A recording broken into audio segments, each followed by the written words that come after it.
Hello বন্ধুরা, এ আমাদের মণিভাইকে খুঁজে পাওয়া যাচ্ছিল না। এই বাড়ির সদর কুটুমে এসে 2.5 কিলো 6.5 কিলো গোশ নিয়েছে, 4 থেকে 4 কিলো গোশ কুটুমি খেয়েছে। সেই রাগে উনি ঈদের দিনকে বেরিয়ে এক ফাঁকা মাঠে দাঁড়াইছিল, তো আমরা একটা টোটো ভাড়া করে ওনাকে ধরে নিয়ে এসেছি। তো তোমার বাড়ি কজন কুটুম এসেছিল? মনিভাইয়ের বাড়ি সদর কুটুমের ছিল। মনিভাই সেই চিন্তা ভাবনায় দুঃখিত মনিভাই চলে যাচ্ছিল কোথায়, সৌরনগর ব্রিজে আত্মহত্যা করতে গিয়েছিল, ঝাঁপ মারতে গিয়েছিল। হঠাৎ করে আমরা দেখি মনিভাই ওখান থেকে ঝাঁপ মারার সময় আমি পাজে করে ধরে ফেলি।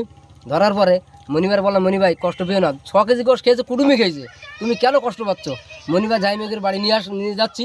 এখন আমরা আছি এই ফাঁকা মাঠে, এটা সাড়াপুল নারকেলতলা ফাঁকা মাঠে আছি।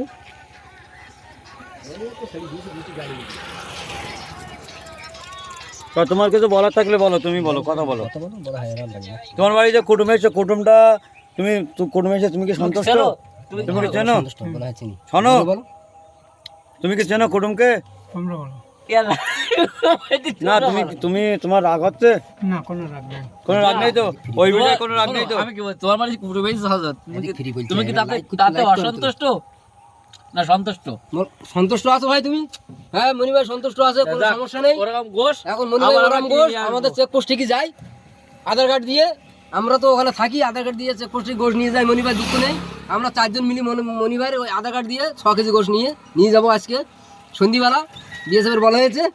এখন মনিভাই বিশাল খুশি আছে, অসুবিধা নেই, এখন বাড়ি নিয়ে যাচ্ছি। তুমি কথা বলো, তুমি কিছু বলবে? মনিভাই খুব দুঃখিত, খুব দুঃখে আছে।